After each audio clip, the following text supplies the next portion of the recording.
Please subscribe for more. Azura and the Box.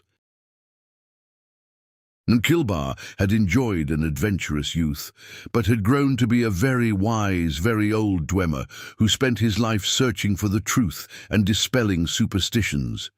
He invented much and created many theorems and logic structures that bore his name. But much of the world still puzzled him, and nothing was a greater enigma to him than the nature of the Aedra and Daedra. Over the course of his research, he came to the conclusion that many of the gods were entirely fabricated by man and Mer. Nothing, however, was a greater question to Nkilbar than the limits of divine power. Were the greater beings the masters of the entire world, or did the humbler creatures have the strength to forge their own destinies? As Nkilbar found himself nearing the end of his life, he felt he must understand this last basic truth. Among the sage's acquaintances was a holy Kaima priest named Athinik. When the priest was visiting Bathalag's Turams, Nkilbar told him what he intended to do to find the nature of divine power. Athinik was terrified and pleaded with his friend not to break this great mystery, but Nkilbar was resolute. Finally, the priest agreed to assist out of love for his friend, though he feared the results of this blasphemy. Athinik summoned Azura. After the usual rituals by which the priest declared his faith in her powers and Azura agreed to do no harm to him, Nkilbar and a dozen of his students entered the summoning chamber, carrying with them a large box. As we see you in our land, Azura, you are the goddess of the dusk and dawn and all the mysteries therein, said Nkilbar, trying to appear as kindly and obsequious as he could be. It is said that your knowledge is absolute. So it is, smiled the Daedra. You would know, for example, what is in this wooden box, said Nkilbar. Azura turned to Athinik, her brow furrowed. The priest was quick to explain.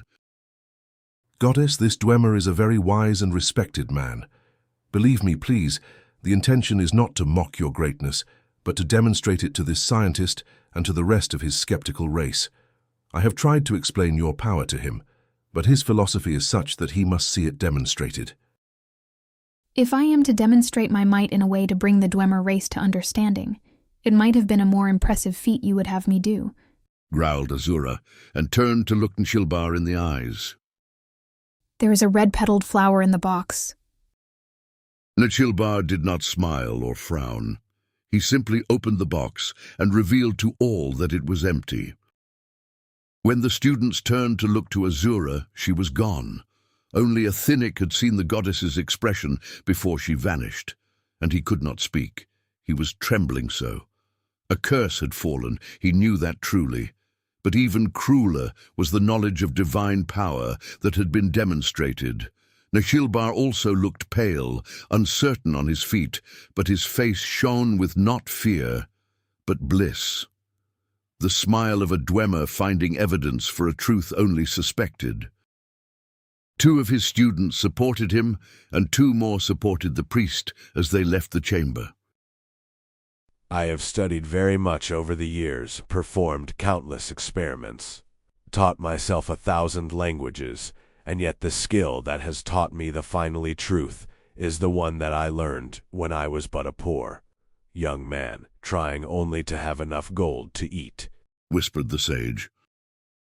As he was escorted up the stairs to his bed, a red flower petal fell from the sleeve of his voluminous robe.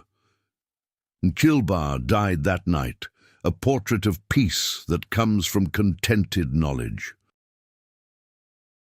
Publisher's note. This is another tale whose origin is unmistakably Dwemer.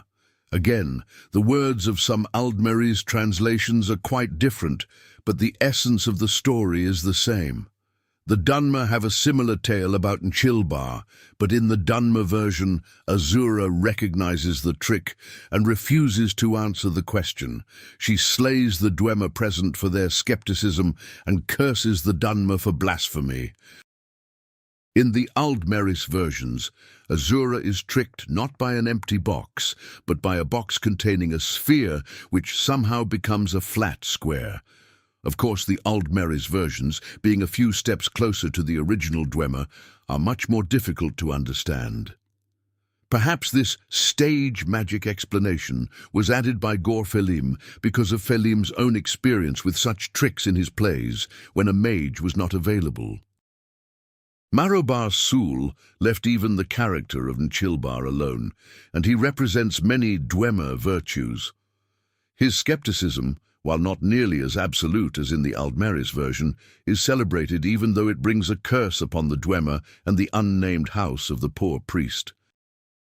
Whatever the true nature of the gods, and how right or wrong the Dwemer were about them, this tale might explain why the dwarves vanished from the face of Tamriel.